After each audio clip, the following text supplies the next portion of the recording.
Everyone, my name is Nidhi Bhatnagar and I welcome you all in this channel. तो आज के video में हम क्या सीखेंगे? आज हम करने वाले क्लास 8 का हिस्ट्री का chapter number 1 introduction, how, when and where, यानी कि प्रारंभिक कथन, बिल्कुल प्रारंभिक काल के बारे में होगा, कैसे, कब और कहाँ। हाउ इम्पॉर्टेंट आर डेट्स, यानी कि तारीखें कितनी महत्वपूर्ण होती हैं। There was a time when historians were fascinated with dates. देखो, एक ये समय भी था जब जितने भी इतिहासकार हैं वो ये कहते थे कि भाई डेट्स जो हैं वो बहुत इंपॉर्टेंट हैं, उनके लिए वो बहुत ज़्यादा फैसिनेटेड रहते थे। फैसिनेटेड का मतलब ही क्या हुआ, एक तरीके से तारीखों के जादू में वो खोए रहते थे। There were heated debates about the dates, हमेशा डेट्स के बारे में डिबेट होती रहती थी। ऑन विच रूलर्स वर क्राउंडेड, मतलब किस पर कौन सा रूलर जो है वो उसने सीट पर वो बैठा, कब उसने राज किया बेसिकली, ठीक है, कब उसकी ताजपोशी हुई। क्राउंडेड का मतलब होता है ताजपोशी होना। और बैटल्स फॉर फॉट, और कब जो है वो युद्ध लड़े गए थे। In the common sense notion, notion का मतलब होता है, अपनी बुक पे लिखो, विचार। अब अगर हम बात करते हैं कि भाई आम समझ के हिसाब से अगर हम बात करें तो इतिहास को तारीखों का पर्याय माने जाने लगा। गर्मा गर्म बहस तो किस बात पे चलती थी कि भाई राजा कब जो है वो गद्दी पर उसकी ताजपोशी हुई, कब कौन सा उसने युद्ध लड़ा, ठीक है। और अगर मैं लोगों के कॉमन सेंस की बात करूं तो लोग क्या कहते थे कि history was synonymous with dates, मतलब history is equal to dates. History पढ़नी है तो मतलब हमें डेट्स याद करनी है, लोग ये समझते थे। You may have heard people से, तुमने ये भी सुना होगा लोगों को कहते हुए कि आई फाइंड हिस्ट्री बोरिंग, कि मुझे हिस्ट्री पढ़ना बहुत ही बोर लगता है, because it is all about memorising dates. क्यों बोर लगता था लोगों को हिस्ट्री पढ़ना? क्यों कहते हैं लोग हिस्ट्री पढ़ना बोर है? क्योंकि सबको ये लगता है कि हिस्ट्री का मतलब ही हम क्या पढ़ रहे हैं, हम केवल डेट्स याद करे जा रहे हैं। तो is such a conception true? Conception का मतलब होता है धारणा। क्या आपको ये लग रहा है कि ये धारणा, ये जो लोगों ने अपने मन में बात बैठा ली है, क्या ये मतलब बिल्कुल सही है? नहीं। हिस्ट्री का मतलब, हाँ हिस्ट्री में डेट्स आती हैं, पर क्या हिस्ट्री ही डेट्स हैं? ये ऐसा नहीं है। ऐसा एक क्वेश्चन बन के आ सकता है कि भाई तुम क्या सोचते हो कि क्या हिस्ट्री डेट्स ही है? नहीं, हिस्ट्री केवल डेट्स नहीं है, हाँ हिस्ट्री में डेट्स हो सकती हैं। History is certainly about changes that occur over time. तो हिस्ट्री है क्या? देखो, हिस्ट्री बेसिकली, इसमें कोई शक नहीं कि हिस्ट्री अलग अलग टाइम पर आने वाले बदलावों के बारे में ही होती है। एक बहुत पुराना काल था जब व्यक्ति जंगलों में रहता था, फिर धीरे धीरे डेवलपमेंट होने लगे, फिर उसके बाद लोग जो हैं वो गांव बसने लगे, ट्राइब्स वगैरह आने लगी। उसके बाद धीरे धीरे और ज़्यादा डेवलपमेंट हुए, लोगों ने स्नान घर बनाए होंगे, लोगों ने घर बनाए, सेटल्ड कम्युनिटी होने लगी, फिर धीरे धीरे बहुत डेवलपमेंट होने लगा, नौकरी जैसी चीज़ें आने लगी, है ना, फैक्ट्रीज बनने लगी, और आज तक हम पहुँचे हैं। तो हिस्ट्री अगर हम पढ़ रहे हैं तो इसका मतलब हम क्या पढ़ रहे हैं? हम डेवलपमेंट्स के बारे में पढ़ रहे हैं, ठीक है। तो history certainly about changes that occur over time. It is about finding out how things were in the past and how things have changed. अब हिस्ट्री किस बारे में है कि भाई चीज़ें जो हैं वो पास्ट में कैसी थी और चीज़ें जो हैं वो अब कैसी हैं। As soon as we compare the past, अब जैसे कि हम जो हैं पास्ट को कंपेयर करते हैं विद द प्रेजेंट, अब आज के टाइम से, कि और तब ऐसा होता था, अब तो ऐसा नहीं होता। तब लोग जंगल में कच्चा मांस भी खाते थे, अब खा सकता है कोई कच्चा मांस? नहीं खा सकते। वी रेफर टू टाइम, तो हम समय की बात करते हैं, उस समय ऐसा होता है, राइट। हम वी रेफर टू टाइम मतलब we talk of before and after. हम ये कहते हैं कि भाई पहले ये होता था, अब ये होता है, पहले ये होता था, अब ये होता है। इसका मतलब वी आर फीलिंग कितना डेवलपमेंट होता जा रहा है। चैप्टर को बहुत अच्छे से अंडरस्टैंड कर लो, सारे आंसर्स खुद ही बन जाते हैं। Living in the world we do not always ask historical questions about what we see around us. भाई रोज़मर्रा की ज़िंदगी में हम अपने आसपास की चीज़ों पर हमेशा ऐतिहासिक सवाल नहीं उठाते। हम हर वक्त ऐसा नहीं सोचते कि चॉकलेट कहाँ से आई होगी, ये पहली बार किसने खाई होगी, ये दूध का कैसे कॉन्सेप्ट समझ में आएगा कि भैंस से या गाय से निकाला जा सकता है।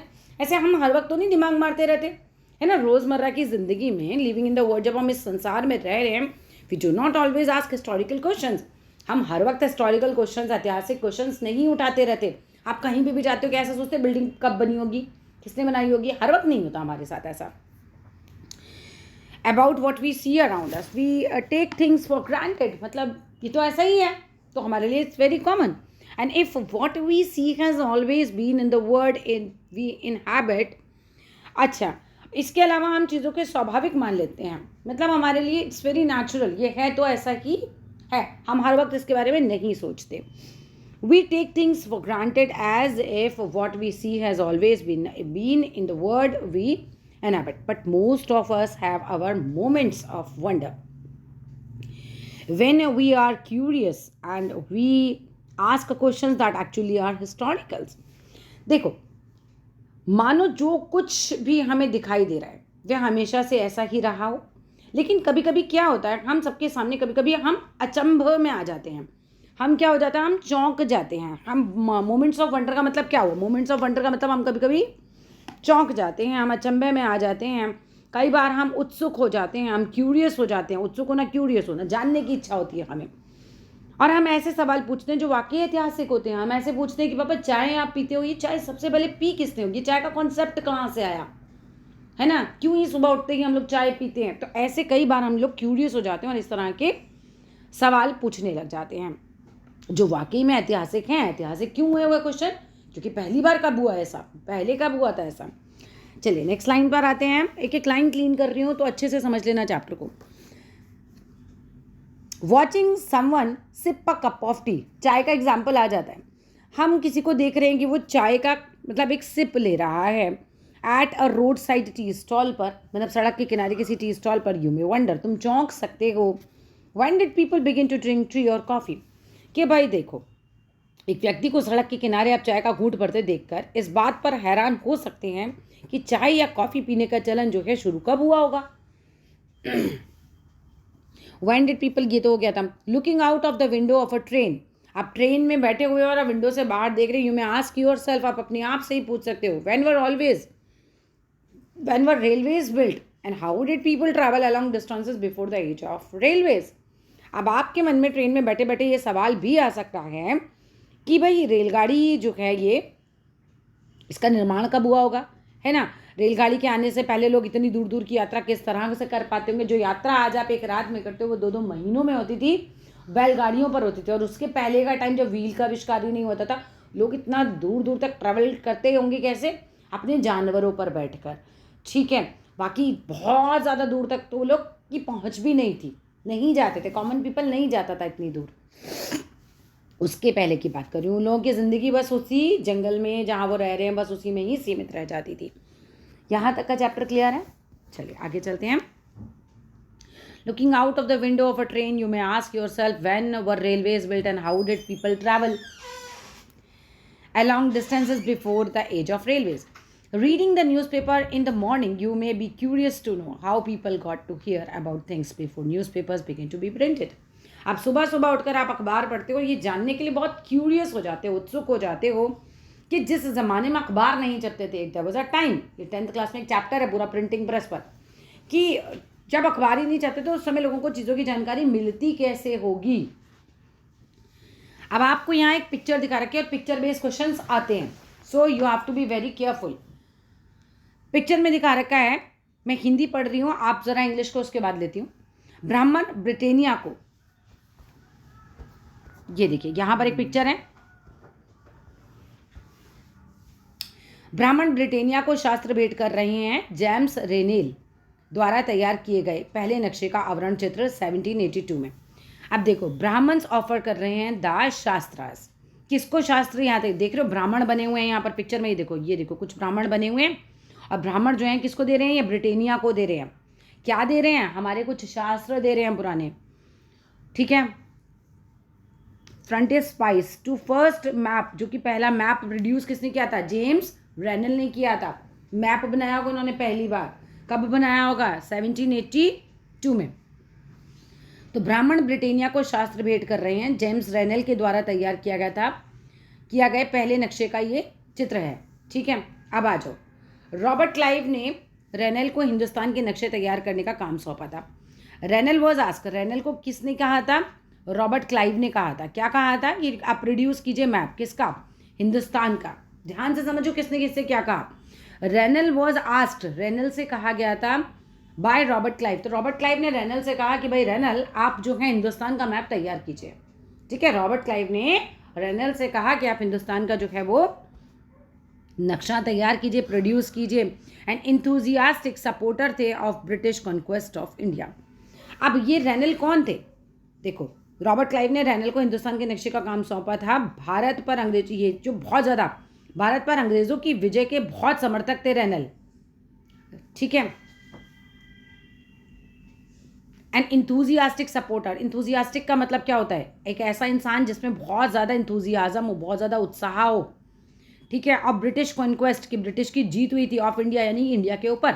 Renal saw preparation of maps as essential to the process of domination. Rennel ने कहा कि भाई अगर हमें यहाँ पर डोमिनेशन करना है, अपना वर्चस्व स्थापित करना है, तो आपको क्या करना पड़ेगा, कहीं ना कहीं आपको नक्शा तैयार करना पड़ेगा। पता है नक्शे से क्या होगा, नक्शे से ये पता चलेगा कि हम कहाँ कौन सा ऑफिसर बैठाएं, है ना, कहाँ कितनी, कौन सी जगह कहाँ पर है, कौन से रिसोर्सेज हैं जो यूज़ किए जा सकते हैं।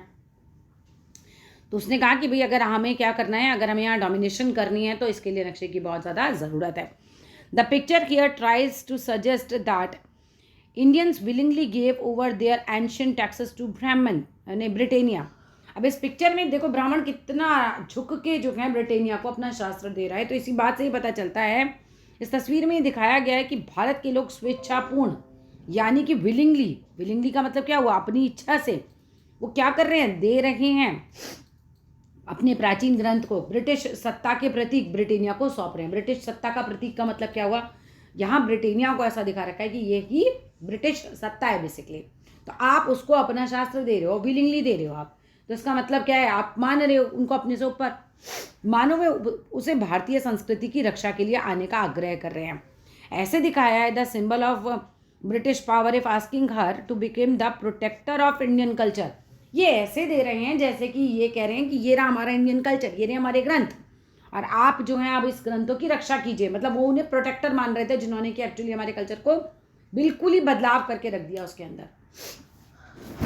चैप्टर का हमारा पहला पेज होता है फिनिश। आई होप क्लीन हो गया होगा।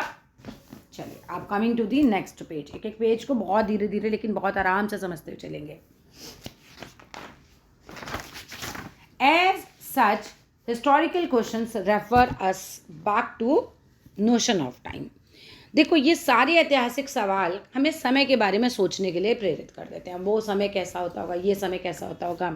But time does not have to be always precisely dated in terms of particular year और अ मंथ। लेकिन क्या तुम्हें ये लगता है कि भाई हर वक्त ही हम जो हैं समय हमेशा साल या महीनों के पैमाने पर देखा ही नहीं जा सकता। अब आपको पता है आदि मानव कौन सी तारीखों को आया होगा सबसे पहले? आपको पता है आग का आविष्कार पर्टिकुलरली किस महीने में हुआ होगा? नहीं ना। मतलब हम ऐसे ऐतिहासिक सवाल हमें जो हैं हम समय के बारे में सोचने के लिए प्रेरित तो करते हैं हर समय, लेकिन समय को हम हर वक्त साल या महीनों के पैमाने पर नहीं देख सकते। कई बार क्या होता है, but you know time does not have always precisely dated in terms of a particular year or month. Sometimes it is actually incorrect to fix precise dates to process that happen over a period of time. अब कई बार ऐसी प्रक्रियाएं होती हैं जो मतलब आप उनको तारीखों में जो है बताना या तारीखों में तय करना वाकई में गलत है। क्या तुम्हें पता है चाय पहले दिन किसने पी होगी? क्या हम निकाल सकते हैं? हम ये निकाल सकते हैं उस टाइम पीरियड में ऐसा हुआ होगा, ठीक है, लेकिन पर्टिकुलरली टाइम और डेट नहीं बताई जा सकती। ऐसी बहुत सारी प्रक्रियाएं हैं जो प्रोसेस हैं that happen over a time. धीरे धीरे धीरे धीरे लोगों ने खेती करना सीखा, एक पर्टिकुलर दिन सीखा, एक दिन उठे बीज बोया अगले दिन फसल हुई, ऐसा कुछ हुआ होगा? नहीं। ग्रेजुअली धीरे धीरे धीरे धीरे चेंजेस आएंगे। और हम हिस्ट्री में क्या पढ़ते हैं? हम पढ़ते हैं changes. This is what they are trying to make you understand कि आप हर चीज़ को डेट, महीने, साल में डिवाइड नहीं कर सकते, इसलिए वो तुमको ये लाइनें पढ़ा रहे हैं। Sometimes it is actually incorrect to fix precise dates to process that happens over a period of time. People in India did not begin drinking tea one fine day. अब ऐसा तो कभी नहीं हुआ कि इंडिया में लोगों ने भारत में एक दिन उठे और सबने कहा अरे वाह सुबह सुबह चाय पी जाए, ऐसा नहीं हुआ। They developed a taste for it over time. धीरे धीरे लोगों का टेस्ट जो है वो इसको लेकर डेवलप होने लग गया था। There can be no one clear date for a process such as this. अब इस तरह की प्रक्रिया के लिए कोई स्पष्ट तिथि नहीं हो सकती। सिमिलरली इसी तरीके से we can not fix one single date on which British rule was established. अब इसी तरीके से जैसे हम चाय का केस लेके बता रहे हैं, ऐसे ही ब्रिटिश शासन की जो स्थापना हुई वो किसी कोई एक तिथि नहीं बता सकती कि इस दिन उन्होंने डोमिनेट हमें करना शुरू कर दिया। ये तिथि हो सकती है कि वो किस दिन आए थे, ये तिथि हो सकती है कि उन्होंने किस दिन अपनी कंपनी को स्थापित किया था, पर ये तिथि नहीं हो सकती कि कब उन्होंने हमें डोमिनेट करना शुरू किया, कब उनका डोमिनेशन जो है हम पर स्टार्ट हो गया था। आई होप यहाँ तक क्लियर है। British rule was established or the national movement started or changes took place within the economy and society. There can be no one clear date for the process such as this. Similarly, we cannot fix one single date on which हम कोई fix date नहीं कर सकते fix on which British rule जो है establish हुआ और national movement start हुआ या फिर चेंजेस जो थे इस तरह के आए इकोनॉमी में या सोसाइटी में. क्योंकि जो मूवमेंट्स भी हो रहे थे ना वो देखो क्या हो रहा था. आप पर कोई अत्याचार कर रहा है, ब्रिटिश हम पर अत्याचार कर रहे थे, हमारे साथ गलत कर रहे थे, तो एक दिन तो ऐसा नहीं हुआ होगा कि सब लोग खड़े हो गए. धीरे धीरे धीरे धीरे हर जगह जो उनके खिलाफ लोग इकट्ठे होने लग गए. तो वन फाइन डे तो हम इसे नहीं बोल सकते. We can only refer to a span of time an approximate period over which particular changes become visible. अब यह लगभग सही अवधि के बारे में बता सकते हैं जब वे खास बदलाव दिखाई देने शुरू हुए होंगे. मैंने है ना, हम ये कह सकते हैं कि वो टाइम पीरियड में 60s 50 में या 17वीं शताब्दी में आके 1750 के आसपास ऐसा शुरू हुआ. तो हम ऐसे बता सकते हैं इस चीज़ को. Why then we conclude to associate history with a string of dates. भाई जब हम हर चीज़ को टाइम के उसमें बता ही नहीं सकते तो वो ये कह रहे हैं तो फिर लोग इतिहास को तारीखों से जोड़कर क्यों देखते हैं. दिस एसोसिएशन का मतलब क्या होता है? जुड़ाव. चलो लिखो अपनी बुक पर, जुड़ाव.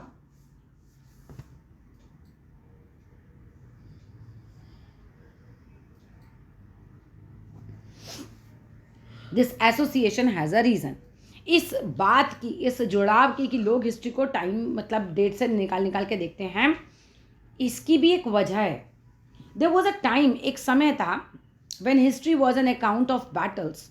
जब क्या होता था, एक समय था जब युद्ध और बड़ी बड़ी घटनाओं के ब्यौरे को ही इतिहास माना जाता था. ठीक है भाई, एक टाइम ये था कि हिस्ट्री को हमने क्या कहा, हिस्ट्री को हमने कहा कि भाई कब युद्ध हुए हैं और कब बड़े बड़े इवेंट्स हुए. बड़े बड़े इवेंट्स में राजा के बेटे कब पैदा हुए, है ना, ये राजा कब बना, कब ये गद्दी से उतरा, कब इसने कौन सा युद्ध लड़ा, यही राजा लोग लिखवाया करते थे, है ना. अपने बारे में और क्या लिखवाएंगे. तो उस समय ये सब होता था. It was about rulers and the policies. अब ये राजाओं के बारे में हुआ करता था टाइम. ये राजाओं ने कौन कौन सी नीतियाँ बनाई, कौन कौन सी पॉलिसीज़ बनाई, उनके बारे में होता था. Historians wrote about the year a king was क्राउंडेड.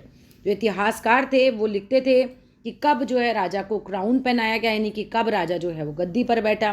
The year he married, यानी कि जब कब कौन सा साल था जब राजा ने शादी करी. The year he had a child, कौन सा वो साल था जब राजा के बच्चा पैदा हुआ. The year he fought a particular war, और वो कौन सा साल था जब राजा ने एक पर्टिकुलर वॉर को लड़ा. द ईयर ही डाइड, कौन सा वो साल था जिसमें राजा मरा. The year the next ruler succeeded to the throne, और वो कौन सा साल था कि राजा जो है वो गद्दी पर दूसरा वाला बैठा एक राजा के मरने के बाद. फॉर इवेंट्स, अब इवेंट्स के बारे में भी हम बता सकते हैं कि for events such as these specific dates can be determined and in histories such as these debates about the dates continue to be important. अब जब ये सारी चीज़ें हो रही थी तो इस तरह की घटनाओं के लिए निश्चित तिथि बताई जा सकती थी, है ना. ये तो बताया जा सकता है ना, राजा का बच्चा कौन से दिन पैदा हुआ, राजा कौन से दिन गद्दी पर बैठा. तो वो यही बात बता रहे कि इस तरह की घटनाओं के लिए निश्चित तिथि बताई जा सकती थी तथा इस तरह के इतिहासों में तिथियों का महत्व बना रहता है ना. इस तरह तो डेट्स का महत्व बना रहता है. As you have seen in history text books of the past 2 years, historians now write about a host of other issues and other question. अब जैसा कि पिछले 2 साल के इतिहास की किताबों में आपने देखा होगा, क्या देखा कि अब इतिहासकार बहुत सारे दूसरे मुद्दे और बहुत सारे दूसरों सवालों के बारे में भी लिखने लगे हैं. आपने पढ़ा क्लास 6 में, आपने पढ़ा क्लास 6 में क्या हिस्ट्री केवल राजा कब बैठा, क्या राजा का बच्चा कब हुआ, क्या केवल कौन सा युद्ध लड़ा, क्या हमने सिर्फ इतना ही पढ़ा? नहीं, हमने इससे बहुत कुछ अलग पढ़ा. तो इसका मतलब हिस्टोरियंस ने क्या किया, बहुत कुछ अलग भी लिखना स्टार्ट किया. Historians now write about a host of other issues, है ना, वो दूसरे इश्यूज को भी लिखने लगे, अदर क्वेश्चंस को भी लिखने लगे. क्वेश्चंस मतलब ये कैसे हुआ था, वो कैसे हुआ था, बहुत सारी अलग अलग चीज़ें, मतलब अलग अलग मुद्दों पर भी विचार हुआ हिस्ट्री में. They look at how people earned their livelihood. अब हिस्टोरियंस ने लिखा कि किस तरीके से लोगों ने अपनी रोज़मर्रा की ज़िंदगी में अपनी रोज़ी रोटी कमाना शुरू किया, अपना लाइवलीहुड, है ना, कि किस तरह लोग अपनी रोज़ी रोटी चलाते थे. व्हाट दे प्रोड्यूस्ड, वो क्या प्रोड्यूस करते थे, पैदा करते थे, मतलब उगाते थे. एंड एट, क्या खाते थे. How cities developed and market came up, किस तरीके से जो शहर हैं वो डेवलप हुए, किस तरीके से मार्केट्स आई, ठीक है। धीरे धीरे ये सारा डेवलपमेंट भी हिस्ट्री में लिखा जाने लगा। हाउ किंगडम्स वर फॉर्म्ड, किस तरीके से बड़े बड़े राज्य फॉर्म हुए, क्योंकि पहले तो लोग जंगल में रहते थे, ट्राइबल पीपल थे, ठीक है। फिर धीरे धीरे राजा, किंगडम, ये सारी चीज़ें आने लगी, तो हिस्ट्री में ये भी लिखा जाने लगा ना, हाउ आइडियाज स्प्रेड, और किस तरीके से आइडियाज़ जो हैं, विचार जो हैं वो स्प्रेड हुए, and how cultures and society change, ठीक है। तो शहर कैसे बने, बाज़ार किस तरह फैले, किस तरह रियासतें बनी, नए विचार कैसे पनपे, संस्कृति और समाज किस तरीके से बदले, कल्चर और सोसाइटी कैसे चेंज हुआ। अब आते हैं, आई होप यहाँ तक क्लियर है। चलो, coming to the next paragraph. What dates, by dates क्या है, by what criteria do we choose a set of dates as important, कुछ तारीखों को महत्वपूर्ण मानने का पैमाना क्या होता है, हम क्यों कहते हैं कि ये वाली तारीखें बहुत महत्वपूर्ण है, ऐसा क्या है कि वही वाली तारीखों को हम बहुत महत्वपूर्ण मान रहे हैं, बाकी को नहीं मान रहे हैं, कोई महत्वपूर्ण बदलाव आया होगा इसीलिए, है ना। The dates we select, the dates around which we compose our story of the past are not important on their own. अब देखिए, जिन तारीखों के इर्द गिर्द अतीत की कहानी बुनते हैं, मतलब हम जो तारीखें चुनते हैं, हम मान लीजिए मैं एक पर्टिकुलर डेट की बात कर रही हूँ 1670, उसमें कुछ खास हुआ, तो हम जो तारीखें चुनते हैं, जिन तारीखों के इर्द गिर्द हम अपनी कहानी, अतीत की कहानी को बुनते हैं, वो अपने आप में महत्वपूर्ण नहीं होती, क्योंकि वो हम उस कहानी के बारे में बात करें इसलिए वो इम्पोर्टेंट है। अगर मैं आज ये कह रही हूँ बाबर इस ईयर में आया, तो क्योंकि मैं बाबर के बारे में बता रही हूँ इसलिए वो मेरे लिए इंपॉर्टेंट है, मेरे देश में। क्या फ्रांस की हिस्ट्री में वो इंपॉर्टेंट है बाबर कब गया पहुंचा, नहीं ना। आप किस कंटेक्स्ट में बात कर रहे हैं, उस कंटेक्स्ट में उस डेट की इंपॉर्टेंट है, बाकी नहीं है। पाकिस्तान में कौन सा प्रधानमंत्री कब बना, क्या वो हिंदुस्तान की हिस्ट्री के लिए इंपॉर्टेंट है इतना, हमें वो हम नहीं पढ़ते हैं, हम अपनी हिस्ट्री पढ़ रहे हैं। प्लस हम अगर किसी पर्टिकुलर टॉपिक को बात करें तो उतना ही हमारे लिए वो डेट्स ही हमारे लिए इंपॉर्टेंट उस समय हो जाती है। चलो आगे आते हैं। They become vital, the dates we select, the dates around which we compose our story, हम जिस स्टोरी को पढ़ रहे हैं, जिसे कंपोज कर रहे हैं, उसके इर्द गिर्द जो भी डेट हमने चुनी है वो इंपॉर्टेंट हो जाती है, are not important on their, वो अपने आप में वो उसका कोई इंपॉर्टेंस नहीं है। दे बिकम वाइटल, वाइटल मतलब महत्वपूर्ण, वाइटल का वर्ड का मतलब लिखो अपनी बुक्स पे, VITAL, महत्वपूर्ण, important, because we focus on a particular set of events as important. अब वो डेट हमारे लिए इसलिए महत्वपूर्ण हो जाती है क्योंकि हम कुछ खास घटनाओं को महत्वपूर्ण मानकर चलने लगते हैं। हम ये मानने लगते हैं कि बाबर पहली बार कब आया होगा, फिर उसका बेटा कब हुआ होगा, फिर उसका बेटा, लेकिन वो हर एक के लिए, फ्रांस के लिए या जर्मनी वालों के लिए कोई इंपॉर्टेंस रखता ही नहीं, तो उसकी अपने आप में कोई इंपॉर्टेंस है ही नहीं। हम जिस स्टोरी को पढ़ रहे हैं उस समय वो इंपॉर्टेंट है हमारे लिए। आ गया ये, if our focus of study changes, अगर मैं अपना स्टडी करने का फोकस चेंज कर लेती हूँ, if we begin to look at new issues, अगर मैं नए नए इशूज़ पर पढ़ने लग जाती हूँ, a new set of dates will appear significant, तो मुझे लगने लगेगा, सिग्निफिकेंट का मतलब होता है महत्वपूर्ण, लिखो, तो मेरे लिए दूसरी तारीखें ही महत्वपूर्ण हो जाती हैं। ऐसे मान के चलो कि जब तक ये बाबर अकबर नहीं आए थे तो उस समय के लोग भी तो कुछ और पढ़ते थे, है ना, तो उन लोगों के लिए चीज़ें दूसरी इंपॉर्टेंट हो जाती थी उस समय। चलो आगे आते हैं। कंसीडर एन एग्जाम्पल, एक एग्जाम्पल को आपको कंसीडर करना है, एक उदाहरण पर आप विचार कीजिए। In the histories written by British historians in India. अब क्या हुआ, भारत में ब्रिटिश इतिहासकारों ने इतिहास लिखा। जब भारत में आए तो इतिहासकार भी आए, रफली 150-200 साल जब भी हमारे यहाँ रहे तो इतिहासकार भी रहे, उन्होंने भी हिस्ट्री लिखी। The rule of each governor general was important, तो उस समय उनकी लिए क्या इंपॉर्टेंट था कि भाई कौन सा गवर्नर जनरल हमारा कब बना। उन्होंने बाबर अकबर की कहानी नहीं लिखी, उन्होंने क्या लिखा कि भाई कौन सा गवर्नर जनरल हमारे लिए कब कब बना, वो उनके लिए इंपॉर्टेंट था। These histories begin with the rule of first governor general. अब उनका ये जो चैप्टर था वो कैसे बना होगा, ये इतिहास प्रथम गवर्नर जनरल जो थे वो वॉरेन हैस्टिंग्स के बारे में लिखा उन्होंने, और एंड किस पे हुआ, लास्ट जो वायसराय बने थे लॉर्ड माउंटबेटन पे हुआ। ठीक है, तो क्या तुम्हें ये समझाया जा रहा है, समझाया ये जा रहा है कि भाई हर एक के लिए जो वो पढ़ रहा है टॉपिक, उसके हिसाब से जो है वो डेट वगैरह सब इम्पोर्टेंट होती है। हर एक इतिहासकार जो लिख रहा है वो कौन लिख रहा है और वो क्या लिखना चाहता है उस डेट का, उसके लिए वही इंपॉर्टेंस रहता है।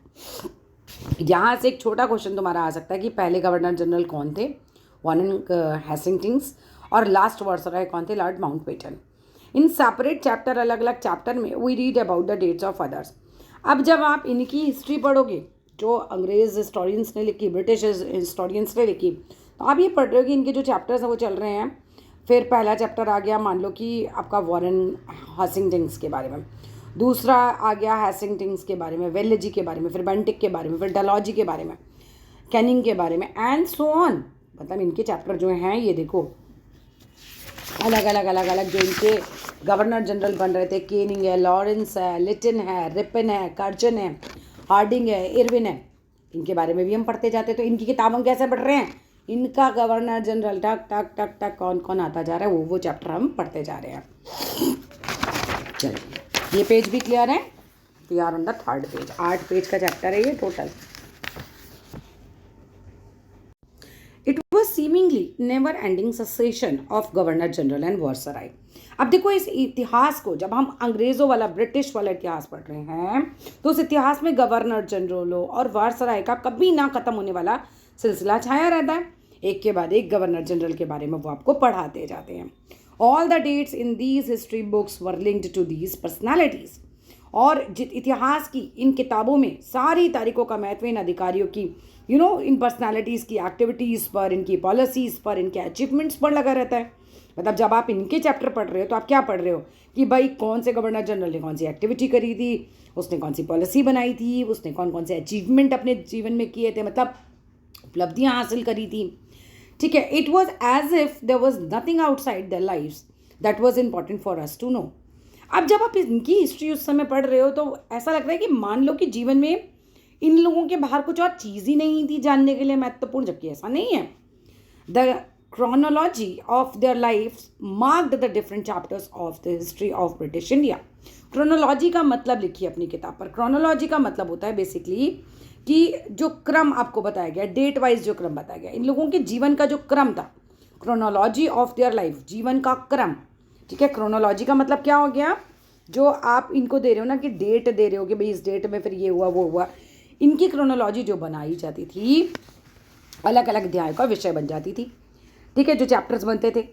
अब can we write about the history of this period in a different way, क्या हम उस समय की हिस्ट्री को किसी और वे में लिख सकते हैं? बिल्कुल लिख सकते हैं, है ना। हम उस समय हिंदुस्तान में जो वैदिक लोग हुआ करते थे, जो चीज़ें हुआ करती थी, हम बाकी चीज़ों के बारे में भी पढ़ सकते हैं। How do we focus on the activities of different groups and classes in Indian society within the format of this history of governor generals. क्या हम इसी दौर के इतिहास को अलग ढंग से नहीं लिख सकते? गवर्नर जनरलों के इस इतिहास के चौखटों में हम भारतीय समाज के विभिन्न समूहों और वर्गों की गतिविधि पर किस तरह ध्यान दे सकते हैं? हम ऐसे भी तो लिख सकते हैं कि जब ये पहला गवर्नर जनरल बना तो उस समय भारतीय संस्कृति कैसी चल रही थी, उस समय कौन सा ट्राइब कहाँ था, उस समय सोसाइटी में क्या क्या चेंजेस हो रहे थे, हम उसके बारे में भी पढ़ सकते हैं, बिल्कुल पढ़ सकते हैं। और गवर्नर जनरल के इतिहास के साथ साथ ही पढ़ सकते हैं, है ना। मान लीजिए हमने नाम दिया गवर्नर जनरल पर्टिकुलर और उसके टाइम पीरियड में क्या क्या हुआ, बाकी सारी कहानी हम अपने लिख सकते हैं। व्हेन वी राइट हिस्ट्री, जब हम हिस्ट्री लिखते हैं और स्टोरी लिखते हैं, we divide it into chapters. तो हम हिस्ट्री को क्या करते हैं, चैप्टर्स में बांट देते हैं। Why do we do this, हम ऐसा करते क्यों हैं? It is to give each chapter some coherence. हम ऐसा इसलिए करते हैं ताकि अध्याय में कुछ सामंजस्य हो, कोहेरेंस हो, मतलब बेसिकली कि आपको लगे कि हाँ रिलेटेड टू ईच अदर है। ऐसा नहीं हो कि आप जो हैं उसके अंदर पढ़े जा रहे हैं और आपको एक चैप्टर से दूसरे चैप्टर के बीच में कुछ रिलेशन ही नहीं लग रहा। आप जैसे टीवी सीरियल देखते हो तो आपको ऐसा तो नहीं होता ना कि अगले एपिसोड में क्या होना है वो पिछले एपिसोड से बिल्कुल ही अलग होगा, नहीं, कुछ ना कुछ क्या रहता है कि उसके अंदर एक कनेक्शन रहता है। नेक्स्ट बात पे आते हैं। It is to tell a story in a way that marks some sense and can be followed. अब हिस्ट्री इसीलिए ऐसी लिखी जाती है, इतिहास के साथ भी यही होता है, मकसद यही है कि कहानी को इस तरह सामने लाना है कि उसे आसानी से आप समझ सके, उसके अंदर कोई सामंजस्य हो। In this process we focus only on those events, इसमें हम उन्हीं इवेंट्स पे फोकस करते हैं that help us to give shape to the story we are telling, जो मदद करते हैं भाई उस स्टोरी को समझने में, शेप देने में, जो हम बता रहे हैं। इन the histories that revolve around the life of British Governor Generals, the activities of Indians simply do not fit. इस प्रक्रिया में हम सिर्फ उन घटनाओं पर जोर देते हैं जो उस कहानी को पेश करने में मददगार होगी। जो इतिहास गवर्नर जनरलों के जीवन के इर्द गिर्द चलता था उसमें भारतीयों की गतिविधियां कोई मायने रखती ही नहीं थी। ठीक है, ऐसा ही होता था ना, गवर्नर जनरलों के बारे में ही लिखा जा रहा है, उन्हीं की एक्टिविटीज़ के बारे में लिखा जा रहा है, but Indians simply do not fit. Indians उस समय उनकी हिस्ट्री में कहीं कोई मायने ही नहीं रखते थे। इसीलिए जो ब्रिटिश इतिहासकार थे वो केवल अपने गवर्नर जनरल्स, अपने ऑफिसर्स के बारे में लिखते थे, हमारे बारे में वो कुछ भी नहीं लिखते थे क्योंकि हम वहाँ फिट होते ही नहीं थे। दे हैव नो स्पेस हमारे लिए, समझ रहे हो, उनकी किताबों में हमारे लिए कोई जगह नहीं थी। What then we do, clearly we need another format of our history. ठीक है, उन्होंने भारतीयों की गतिविधियां कोई मायने नहीं रखती थी तो उनके लिए वहाँ कोई जगह नहीं होती थी, तो फिर क्या किया जाए। जाहिर है कि हम अपने इतिहास को एक अलग खाका हमें बनाना पड़ेगा, एक अलग फॉर्मेट हमें तैयार करना पड़ेगा। ये पर्टिकुलर रूलर आया, ये पर्टिकुलर गवर्नर जनरल था, उस समय हमारा सब कुछ क्या चल रहा था। ठीक है, this would mean that the old dates will no longer have the significance they earlier had. अब क्या होगा कि उनकी तारीखें हमारे लिए कोई महत्व नहीं रखेंगी, हमारे लिए हमारी तारीखें महत्वपूर्ण रहेंगी। ठीक है, उनकी तारीखों का अब हमारे लिए कोई महत्व नहीं रहेगा। जब हम एक नए फॉर्मेट पर अपनी हिस्ट्री लिखते हैं हमारे लिए नई तारीखें महत्वपूर्ण हो जाएंगी। तो समझ में आया कि किस तरीके से नई तारीखों का उदय होता है। अब यहाँ एक पिक्चर आपको दिखा रखी है, पिक्चर को सबको ध्यान से समझ लें। अब इस पिक्चर में क्या दिखा रखा है, आपको दिखा रखे हैं वॉरेन हेस्टिंग्स की पिक्चर है, ये बहुत इंपॉर्टेंट है। ये 1773 में ये पहली बार एक गवर्नर जनरल बने थे हमारे यहाँ। और इतिहास की जो किताबें, while history books narrated the deeds of governor generals, biographies glorified them as persons and painting project करती है दम अ पावरफुल फिगर। देखो, इतिहास की किताबों में गवर्नर जनरलों के कारनामे, उनकी जीवनियाँ, उनकी बायोग्राफी, उनके जीवन के बारे में उनकी गौरव गाथा होती है, उन्हें ग्लोरीफाइड किया जाता है कि अरे ये इतने महान थे। उनकी भाई वो लिखेंगे तो अपने बारे में लिखेंगे ना, कितने महान थे। और तस्वीरों में उनके भव्य व्यक्तित्व को उभारा जाता था। उस समय जो पेंटर्स तस्वीर बनाता था वो ऐसे बनाता था जैसे पता नहीं कितनी बड़ी शख्सियत ये उनको लगता था। अब आते हैं कि हाउ डू वी पीरियोडाइज, हम किस तरीके से अवधियां तय करते हैं, है ना, पीरियोडाइज कैसे करते हैं। देखो यहाँ बहुत इंपॉर्टेंट है, यहाँ से क्वेश्चन आएगा। इन 1817 जेम्स मिल एक स्कॉटिश इकोनॉमिक्स थे एंड पॉलिटिकल फिलोसोफर थे। उन्होंने पब्लिश किया एक मैसिव 3 वॉल्यूम बुक, एक बहुत बड़ी 3 वॉल्यूम किताब उन्होंने पब्लिश करी थी, अ हिस्ट्री ऑफ ब्रिटिश इंडिया। तो जो वॉरेन हेस्टिंग्स हैं उन्होंने कौन सी किताब, सॉरी जेम्स मिल ने कौन सी किताब लिखी है, हिस्ट्री ऑफ ब्रिटिश इंडिया। कब लिखी, 1817 में। 1817 में स्कॉटिश के एक अर्थशास्त्री थे, अर्थशास्त्री मतलब एक इकोनॉमिस्ट थे, एक राजनीतिक दार्शनिक जिसे हम पॉलिटिकल फिलोसोफर बोलते वो थे, मतलब ये उन्हीं की खूबियाँ हैं। उन्होंने 3 विशाल खंडों में वॉल्यूम 1, वॉल्यूम 2, वॉल्यूम 3 किताब लिखी, a history of British India, भारतीय ब्रिटिश भारत का इतिहास। इन दिस इसमें he divided Indian history into 3 periods. अब इन्होंने इसमें हिस्ट्री को 3 पीरियड्स में डिवाइड किया, हिंदू, मुस्लिम एंड ब्रिटिश। कि उनके हिसाब से पहले हिंदू राजा होते थे, फिर हिंदुओं को मार काट करके क्या हुआ, मुसलमान आए, बाबर अकबर वगैरह आए, वो राजा बन गए, और उसके बाद ब्रिटिश आए। ठीक है, तो इस तरीके से। ठीक है, तो तुम्हें क्या लग रहा है कि क्या मतलब ऐसा सही था जो उन्होंने पीरियडाइज किया, हिंदू काल फिर मुसलमान काल फिर ब्रिटिश काल, ऐसा प्रैक्टिकली पॉसिबल है? नहीं, अकॉर्डिंग टू मी ऐसा नहीं। क्यों? क्योंकि सिर्फ राजा ही तो हिंदू या मुस्लिम थे, प्रजा तो मिक्स थी ना उस समय। ठीक है, तो काल को ऐसा नहीं डिवाइड करना चाहिए था। In this he divided Indian history into 3 periods, Hindu, Muslim and British. This periodisation came to be widely accepted. अब ये पीरियडाइजेशन, उन्होंने समय को इस तरीके से बांटा था, कालखंडों में जो बांटा, तो ज़्यादातर लोगों ने इसे मान भी लिया। तो can you think of any problem with this way of looking at Indian history? क्या तुम्हें कोई प्रॉब्लम लगती है इस तरह से इंडियन हिस्ट्री को देखने में? Why do we try and divide history into different periods? हम क्यों ट्राई करते हैं, क्यों डिवाइड करते हैं हिस्ट्री को अलग अलग पीरियड्स में? We do so in an attempt to capture the characteristics of a time. हम ऐसा इसलिए करते हैं क्योंकि हम उस समय की करेक्टरिस्टिक्स को पकड़ते हैं, हम खास क्या था उस समय। ठीक है, कोशिश करते हैं अलग अलग कालखंडों में बांट के कि भाई क्या खास हुआ उस दौर में। ठीक है, we do so an attempt to capture the characteristics of a time. It's a central features क्या रहे उसके, केंद्रीय तत्व क्या थे, क्या चीज़ें मेन थी उस समय, and as they appear to us, जैसा कि हमें दिखाई देते हैं। So the terms through which we periodise, that is demarcate the difference between periods became important. यानी इसलिए ऐसे शब्द महत्वपूर्ण हो जाते हैं, इसके सहारे हम समय को बांट लेते हैं। ये शब्द अतीत के बारे में हमारे विचारों को दर्शाते हैं, बताते हैं कि एक अवधि से दूसरी अवधि के बीच में बदलाव का क्या महत्व होता है। देखो, बहुत बदलाव हो रहे थे एक टाइम पीरियड से, जब हिंदुओं राजा करते थे राज, तो समाज बिल्कुल अलग था। फिर जब मुसलमान राजा आए तो समाज बिल्कुल अलग हो गया, है ना, बहुत बदलाव आए।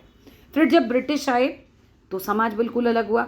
तो हम अलग अलग कालखंडों को जब पढ़ते हैं तो हमें ये बदलाव समझ में आते हैं, तो इतनी इंपॉर्टेंस तो रहती है इसकी। मिल थॉट, जेम्स मिल की बात चल रही है। Mill thought that all Asian societies were at a lower level of civilisation than Europe. अब मिल ये सोचते थे, जेम्स मिल, कि जितना भी एशियाई समाज था, हम एशिया में रहते हैं, तो बाकी जितना भी एशियाई समाज है उनके हिसाब से वो यूरोपियन से नीचे है, वो अलग कॉन्टिनेंट से आए थे। According to his telling of history, अब जिस तरीके से वो हिस्ट्री बताते थे before the British came to India, इससे पहले कि जब ब्रिटिश भारत आए थे उससे पहले की history, Hindu and Muslim despots rule the country. क्या कहते थे कि यहाँ हिंदू और मुसलमान तानाशाहों का ही राज चलता था। रिलीजियस इंटॉलरेंस बहुत ज़्यादा थी, मतलब धार्मिक बैर था लोगों के अंदर। रिलीजियस इंटॉलरेंस को समझो वर्ड को। उनके हिसाब से क्या होता था, हिंदू मुस्लिम जो है, जो भी कास्ट है, धर्म के नाम पर लोग आपस में लड़ते रहते थे। रिलीजियस इंटॉलरेंस का मतलब ये होता है कि लोग धर्म के नाम पर आपस में लड़ते थे, धार्मिक बैर था लोगों में।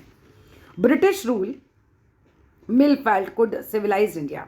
अब मिल का क्या कहना था, कहते थे जो ब्रिटिश आए ना तब इन्होंने सिविलाइज्ड किया इंडियंस को। ये लोग तो क्या करते थे, आपस में लड़ते रहते थे, इनमें रिलीजियस इंटॉलरेंस था, कास्ट टैबूज थे, मतलब कास्ट के नाम पे लड़ते थे। कास्ट टैबू क्या होता है, जाति का बंधन, कि तुम इस जाति के हो, मैं उस जाति का हूँ। और दूसरा सुपरस्टिशियस थे, प्रैक्टिसेस बहुत होती थी उनके हिसाब से। हम अंधविश्वास बहुत ज़्यादा करते थे। देखो कुछ चीज़ें तो थी, है ना, जैसे मान लो कि किसी स्त्री को सती प्रथा के नाम पर जिंदा जला दिया जाना, अंधविश्वास ही हो गया ना एक तरीके से।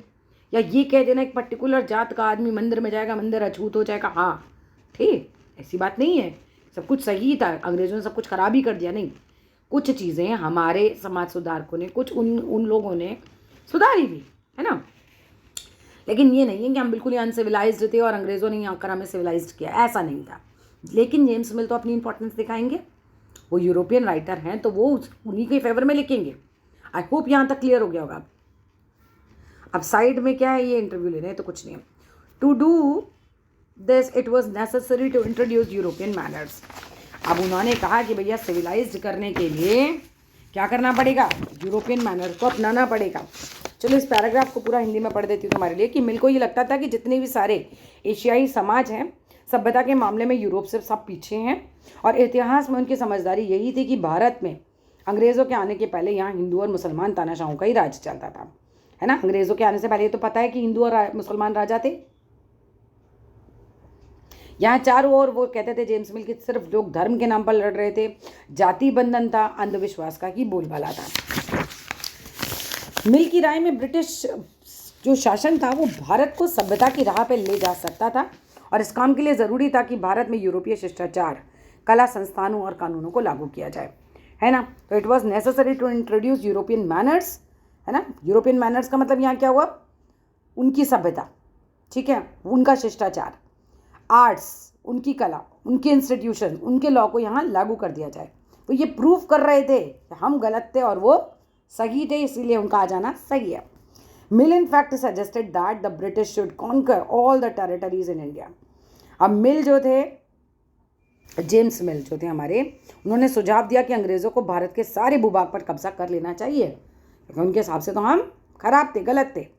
For India was not capable to progress without British help. और उन्होंने ये मान लिया था कि अंग्रेज़ों की मदद के बिना हिंदुस्तान जो है वो कभी प्रगति नहीं कर सकता। सो मिल इन फैक्ट सजेस्ट करते हैं that the British should conquer all the territories in India to ensure किस चीज़ को, the enlightenment and happiness of Indian people. वो ये कहते थे कि अंग्रेज़ों को कब्जा इसलिए कर लेना चाहिए कि भारतीयों जनता को ज्ञान मिले और सुखी जीवन प्रदान कर सकें। तो क्या ऐसा हुआ, सोचो। अब इस वीडियो में हम इतना ही बनाएंगे, फिर अगले वीडियो में हम नेक्स्ट पार्ट बनाएंगे।